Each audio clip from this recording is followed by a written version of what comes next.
നമസ്കാരം. അമേരിക്കയിലെ കുപ്രസിദ്ധ ലൈംഗിക കുറ്റവാളി ജെഫ്രി എപ്സ്റ്റീൻ്റെ ഫയലുകൾ ഓരോന്നോരോന്നായി പുറത്തു വരുമ്പോൾ ഞെട്ടുന്നത് ലോകത്തെ പ്രമുഖരായ വ്യക്തികളാണ്. നിരവധി പേരുടെ വിശദാംശങ്ങൾ, അതായത് സ്ത്രീകളുമൊത്തുള്ള ചിത്രങ്ങളും ദൃശ്യങ്ങളും ഒക്കെ തന്നെ ഇതിനോടകം പുറത്തു വന്നിട്ടുണ്ട്.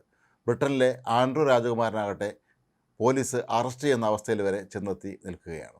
ലോകത്തെ വിവിധ രാജ്യങ്ങളിൽ നിന്നുള്ള പ്രമുഖരായ വ്യക്തികളിൽ പലരും ഈ എപ്സ്റ്റീൻ്റെ സ്വകാര്യ ദ്വീപിലെത്തി അയാളുടെ അന്തഃപുരങ്ങളിൽ അവിടെ സ്ത്രീകളുമൊത്ത് കഴിഞ്ഞുവെന്നും ഇതെല്ലാം തന്നെ ഇയാൾ ചിത്രീകരിച്ച് പിന്നീട് ബ്ലാക്ക് മെയിൽ ചെയ്യാൻ വേണ്ടി സൂക്ഷിച്ചിരുന്നതാണെന്നുമൊക്കെയാണ് പറയപ്പെടുന്നത്. അതേസമയം ജെഫ്രി എപ്സ്റ്റീൻ ആകട്ടെ 2019 ജയിലിൽ കഴിയുന്ന വേളയിൽ ദുരൂഹമായ സാഹചര്യത്തിൽ മരിക്കുകയായിരുന്നു. ഇയാളെ കൊലപ്പെടുത്തിയതാണ് എന്നുള്ള ആരോപണം ഇപ്പോഴും നിലനിൽക്കുകയാണ്.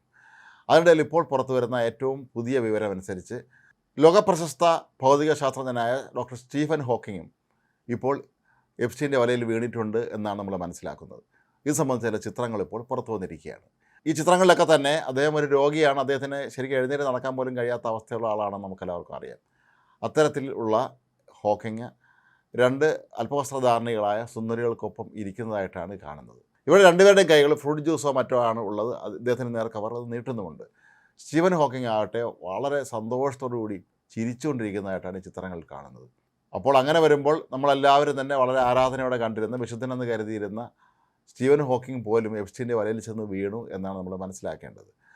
മാത്രമല്ല, ഒരു സെമിനാറിനായിട്ടാണ് എപ്സ്റ്റീൻ്റെ വകയായിട്ടുള്ള ഈ സ്വകാര്യ ദ്വീപിൽ ഇവരെല്ലാവരും എത്തിച്ചേർന്നിരുന്നത്. പക്ഷേ ഈ സെമിനാർ സ്പോൺസർ ചെയ്തിരുന്നത് എപ്സ്റ്റീൻ്റെ പേരുള്ള ഒരു ഫൗണ്ടേഷനാണ്.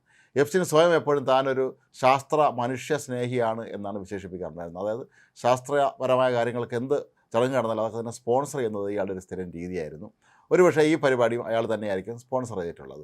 മാത്രമല്ല, ഇവിടുത്തെ പല ശാസ്ത്രജ്ഞന്മാരും എപ്സ്റ്റീന് ചുറ്റും ഇങ്ങനെ ചുറ്റിത്തിരിയുകയായിരുന്നു എന്നാണ് പറയപ്പെടുന്നത്. കാരണം ഇയാളുടെ പ്രീതി പിടിച്ചു പറ്റുന്ന കാര്യത്തിൽ എല്ലാവരും പരസ്പരം മത്സരിക്കുകയായിരുന്നു എന്നാണ് പറയപ്പെടുന്നത്. എന്നാൽ പിന്നീട് എപ്സ്റ്റീൻ്റെ മേൽ പോലീസ് കേസോ അറസ്റ്റോ വന്നതോടുകൂടി ഇവരെല്ലാവരും തന്നെ പിന്നീട് എപ്സ്റ്റീനെ അറിയില്ല എന്ന് ഭാവിക്കുകയായിരുന്നു.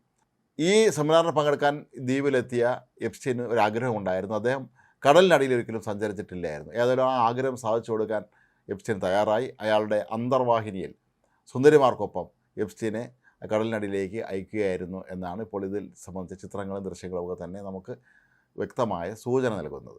അങ്ങനെ ജീവിതത്തിൽ ആദ്യമായി അദ്ദേഹം കടലിനടിയിലേക്ക് സഞ്ചരിച്ചു. ഏതായാലും സ്റ്റീഫൻ ഹോക്കിങ് ഒരുപക്ഷെ അന്ന് മനസ്സിലാക്കി കാണില്ല താൻ ഒരു ഭൂലോക തട്ടിപ്പുകാരൻ്റെ കൈകളിലാണ് ചെന്ന് പെട്ടിരിക്കുന്നത് എന്ന്.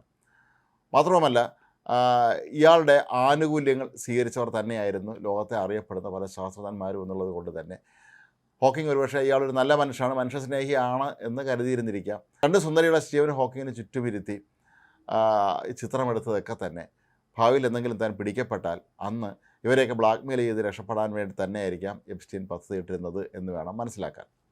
മാത്രമല്ല, സ്റ്റീഫൻ ഹോക്കിങ് നേരത്തെ ഒരു നിർദ്ദേശം മുന്നോട്ട് വെച്ചിട്ടുണ്ടായിരുന്നു. തൻ്റെ ബീജം പരമാവധി ശേഖരിച്ച് സ്ത്രീകളെ ഗർഭവതികളാക്കണം, അങ്ങനെ ജനിക്കുന്ന കുട്ടികളൊക്കെ തന്നെ വലിയ മിടുക്കന്മാരെ പ്രഗത്ഭരായ ആളുകളായിരിക്കുമെന്ന് നേരത്തെ ഹോക്കിങ് നിർദ്ദേശിച്ചിട്ടുണ്ടായിരുന്നു എന്നാണ് ഇപ്പോൾ പലരും പറയുന്നത്. മാത്രവുമല്ല, സ്റ്റീഫൻ ഹോക്കിങ് ഈ എപ്സ്റ്റീനുമൊത്ത് ഒരു സ്വവർഗാനുരാഗികളുടെ, ആണുങ്ങളായ സ്വവർഗാനുരാഗികളുടെ ക്ലബ്ബ് സന്ദർശിച്ചിരുന്നു എന്നും പറയപ്പെടുന്നുണ്ട്. ഒരുപക്ഷെ അത് കണ്ടിട്ടില്ലാത്ത കൗതുകം കൊണ്ടാണോ അവിടെ പോയത്, അതോ എപ്സ്റ്റീൻ ഒരുപക്ഷെ സ്റ്റീഫൻ ഹോക്കിങ്ങിനോട് ഇത് എവിടെയാണ് തന്നെ കൊണ്ടുപോകുന്നതെന്ന് പറയാതെയാണോ അവിടെ എത്തിച്ചത് എന്നുള്ള കാര്യവും ഇനിയും അറിയില്ല. ഏതായാലും ലോകം ഏറെ ആദരവോടെ തന്നെ കണ്ടിരുന്ന സ്റ്റീഫൻ ഹോക്കിങ് പോലും ഇയാളെ വലയിൽ ചെന്ന് പെട്ടു എന്ന് പറയുന്നത് പലർക്കും അത്ഭുതമാണ്. ദൈവമേ, ഒടുവിൽ സ്റ്റീഫൻ ഹോക്കിങ്ങും ഇയാളുടെ കയ്യിൽ ചെന്ന് പെട്ടോ എന്നാണ് പലരും ഇപ്പോൾ ചോദിക്കുന്നത്. ഏതായാലും എപ്സ്റ്റീൻ ഫയലുകളുമായി ബന്ധപ്പെട്ട് ലക്ഷക്കണക്കിന് ചിത്രങ്ങളും ദൃശ്യങ്ങളുമാണ് ഇപ്പോൾ പുറത്തു വന്നുകൊണ്ടിരിക്കുന്നത്. ലോകത്തെ പ്രമുഖരായ പലരും ഉറക്കം നഷ്ടപ്പെട്ട അവസ്ഥയിലാണ് ഇപ്പോഴുള്ളത് എന്നാണ് പറയപ്പെടുന്നത്.